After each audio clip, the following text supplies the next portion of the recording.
ഓടി നടന്ന് പണിയെടുത്ത മരപ്പണിക്കാരനായിരുന്നു പാറത്തോട് സ്വദേശി സുരേഷ്. പക്ഷാഘാതം മൂലം വീട് പോയപ്പോൾ പണിയെടുക്കാൻ കഴിയാതായി. ചികിത്സയ്ക്കൊടുവിൽ വോക്കിംഗ് സ്റ്റിക്ക് ഉപയോഗിച്ച് നടന്നു തുടങ്ങി.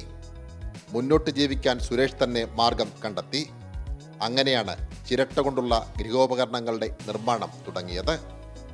ചിരട്ട ഉപയോഗിച്ച് തവി, ചട്ടുകം, കപ്പ്, സ്പൂൺ, പാത്രങ്ങളെല്ലാം സുരേഷ് നിർമ്മിക്കുന്നുണ്ട്. ഇത് വിറ്റഴിച്ചാണ് സുരേഷ് ജീവിത ചെലവിനുള്ള മാർഗം കണ്ടെത്തുന്നത്. ജീവിതത്തിൽ വേറെ മാർഗമൊന്നുമില്ലാതെ ജീവിതം വഴിമുട്ടും എന്നൊരു അവസ്ഥയിലാണ് ഞാൻ പല രീതിയിലും എൻ്റെ ഈ തളർച്ചയോടുകൂടി എനിക്ക് എന്ത് ചെയ്യാൻ പറ്റും എന്നുള്ളതിനെ പറ്റി ഞാൻ അന്വേഷിച്ചു.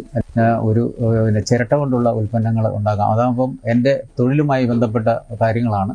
അപ്പോൾ ചിരട്ട കൊണ്ട് ഞാൻ തവി ആദ്യം ഉണ്ടാക്കി ഇങ്ങനെ നമ്മുടെ അയൽവക്കത്തൊക്കെ ഉള്ളവർക്കൊക്കെ ഒന്ന് കൊടുത്തു നോക്കി കഴിഞ്ഞപ്പോഴത്തേക്കിന് അവരുടെ ഒക്കെ ഭാഗത്തു നിന്ന് നല്ല റെസ്പോൺസ് ലഭിച്ചു. നമ്മൾ കിഴുത്തയുള്ള തവി, പിന്നെ സ്പൂണുകൾ, അതുപോലെ തന്നെ ചിരട്ടയുടെ ടീക്കപ്പ്, നമ്മൾ ചായ കുടിക്കാനുള്ള കപ്പ്, അതുപോലെ ചെറിയ ഉരുളി പോലെ നമ്മൾ മേശപ്പുറത്ത് വെച്ച് സെർവ് ചെയ്യാനായിട്ടുള്ള ഉരുളി, അതുപോലെ മുടിയിലിടുന്ന ക്ലിപ്പ്, പെൺകുട്ടികൾ കയ്യിലിടുന്ന വള, അതുപോലെയുള്ള സാധനങ്ങളൊക്കെയാണ് നമ്മളിപ്പോൾ ഉണ്ടാക്കുന്നത്.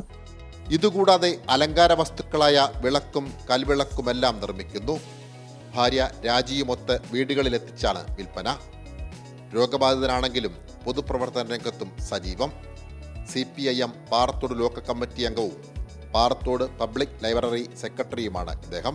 2 മക്കളിൽ മൂത്ത മകൻ എഞ്ചിനീയറിംഗ് പഠനത്തിനായുള്ള പരിശ്രമത്തിലാണ്. മറ്റൊരാൾ 9ാം ക്ലാസ് വിദ്യാർത്ഥിയും. സനോജ് സുരേന്ദ്രൻ, കൈരളി ന്യൂസ്, കോട്ടയം.